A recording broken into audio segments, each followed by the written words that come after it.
vectors together and moving them around. But most of that is going to be invisible to us because we can just say, hey, add forces. There's a vector pulling you this way. There's a vector pulling you that way. Unity. Do the math to figure out where you should go and how you should move. If you want to take control of that yourself, you can. You can alter the transform and move it around. But you're probably not going to be as good at it as Unity is, as they spend lots and lots of time getting the physics right. But if you don't want to follow physics, you don't have to. We're going to follow physics for a while. So let's just say, let's make a new vector 3.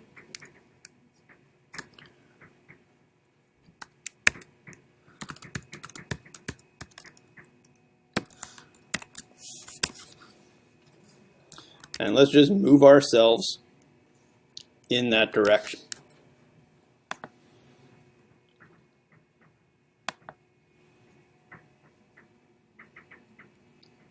Oh, it's behind the wall. But it's not moving. Number one, we said in the script, go talk to your rigid body. This component of Ghost Move script is attached to an object that has no rigid body. And actually, in the console, a little red message is coming up that says, hey, you're trying to do stuff with a rigid body that's not there. And Unity is sometimes really helpful with its error messages. It's like, you probably need to add a rigid body. You're like, oh, well, that's a good idea. Well, let's add a rigid body. So, component, physics, rigid body. Now, we'll be able to talk to this rigid body and do stuff. Good. No more error message. Oh, boom. It moved. It moved. Great. Let's try that again. Oh, it's got stuck.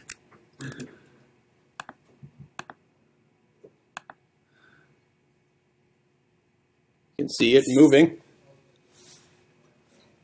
because we're adding forces and applying forces to that rigid body. Okay, so this is how we're going to make some things move. Rigid body, add force, new vectors. Okay. Void on collision enter.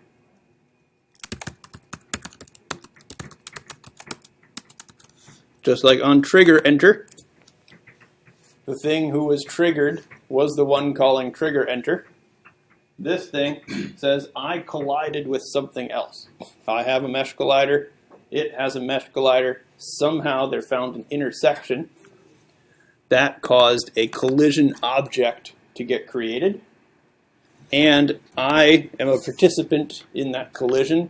I get to react to the collision. So we can ask this collision, what's going on? What did I collide with? Object.name.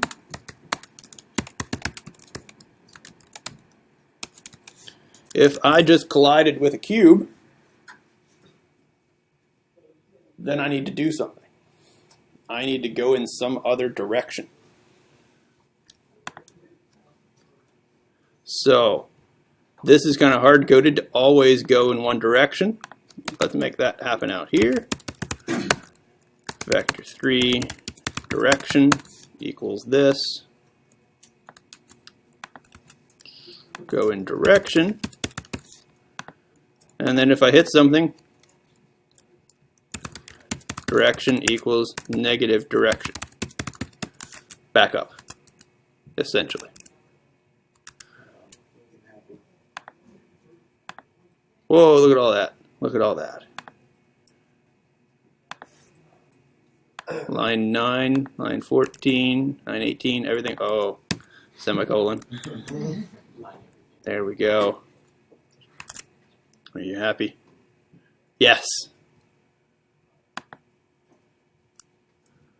Oh, I can't see it. There you are.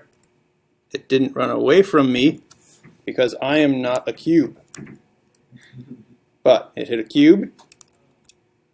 It hits a cube. Backs back up. Hits a cube.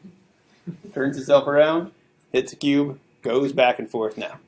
Whenever it collides with a cube object,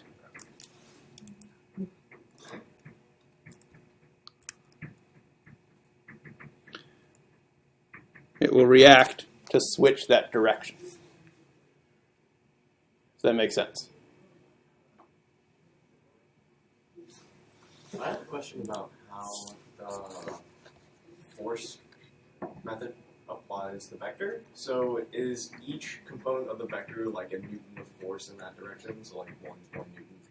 So if you've got like, if it's x, y, z, it's 1, 0, 0, is it applying 1 newton of force in the x direction? Or, because it's accelerating. Yes. Well, it's- Yes. It says, what is my current velocity? Where am I trying to go right now? Here's my new force. Let's build that in. And next time step, this is what I should be doing. And then it starts moving in that direction. And it's like, oh, okay, I made it to here. Now I've got a velocity that's a little bit stronger. Let's add in this new force. And we go in the direction we want. So if you quadrupled the mass of the ball, would it accelerate 4 times as slow? Oh, I don't know that much physics. Let's try this out. You're in flight. 4 times on the mass. Oh, it's invisible. Silly generated mazes. Confirmed. It is slower. Takes it longer for it to start moving because it's heavier. Cool. Get out of the way. Bonk. I mean, I guess we've got everything nice and in kilograms and meters and seconds. You can just You can have a lot of control over the physics of your world by playing with the drag and playing with the mass and playing with everything else that's going on. The game is 100 meters. Yes. 1 unit in scale is 1 meter in size. So all the physics should be related to that. And all the mass. I guess the mass is in kilograms? Okay, let's do that. That sounds good. And that's all the physics I know. So there we go. Yes. Questions about this movement? We're making things happen. We're adding forces. It's bouncing off, and it's detecting a collision with something. I mean, if we wanted to, let's just add in that destroy here. Yeah, let's destroy the wall.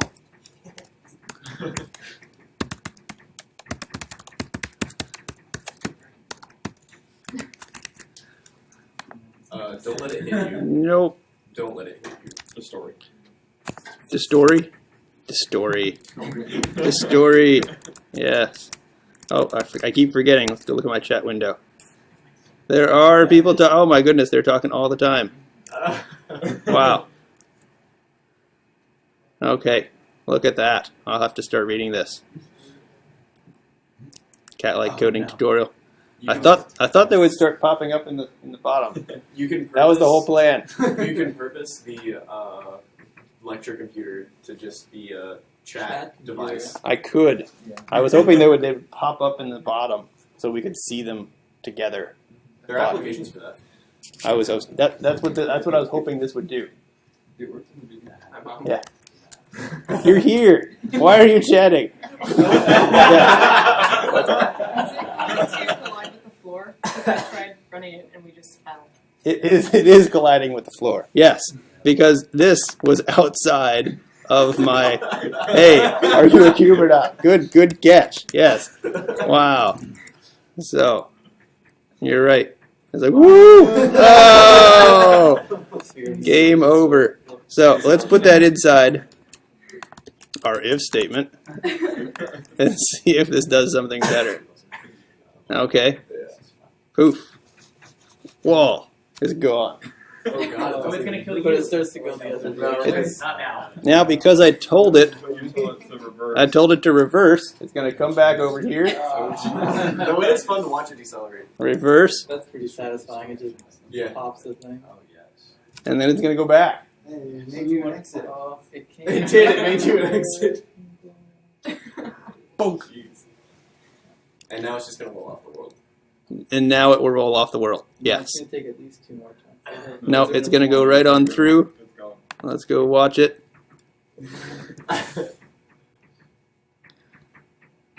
There it goes. Left side, yeah. Goodbye. And it's gone. Oh, you're getting a bunch of. What are my error messages? Oh my goodness. Oh, it's trying to change back deleted walls. Yes. Interesting. Because I destroyed it, and that wall had started this coroutine, then it's going to say, hey, I have no more. I have no more transform. I am sort of detached from everything. Yeah. So it's interesting that people don't try to change it back. What? We could do a null check before we try to change it back. Yes. Or you could set their active boolean defaults.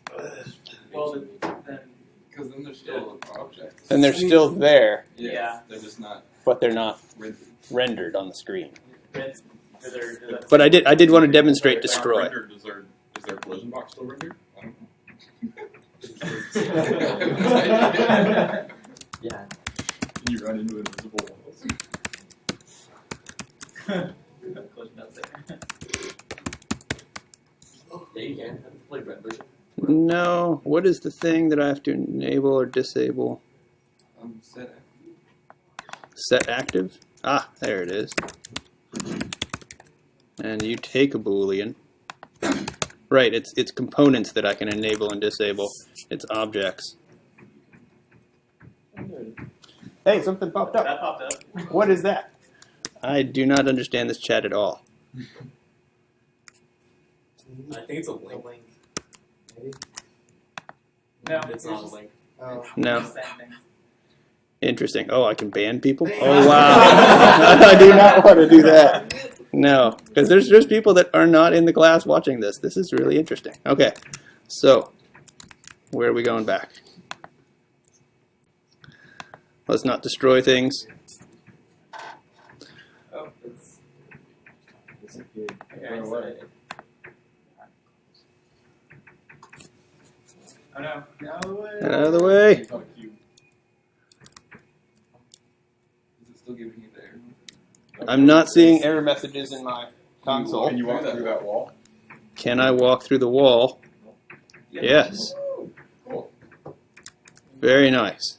The set active is like destroying. It's like but destroying it, but it's still there. The object exists, but it's not really in the scene anymore. The object is still there. It's kind of like a hide. So you can hide it and then bring it back later. Yes. Re-enable it. Yes. It's like you went up here and clicked this button and said it disappeared or not. Okay. So, question. So now that we've figured out how to like hide things from the scene, you have like an efficient way of like saying only things in my view render, everything else set active and false. The camera has a culling mask that can only see certain things. And the field of view basically does that, right? There's occlusion culling down here. You could do that programmatically. There's a lot of things you could do with the camera. You could ask, is this thing visible from the camera? And you can shoot rays out of the camera and try to touch things and say, whatever I'm touching is the stuff that I want to render. Everything else I don't. It's helpful when you have a scene full of a crowd of people and you only want to show the people that you're actually looking at. You don't want to have 10,000 images and bots running around the screen, just the ones you can see. And so as you move your camera, it looks like you can see everything. But technically, you're only seeing 100, 200 people at a time. So there's efficient ways to do that. I can't remember the exact name for it, but it's like an object bag.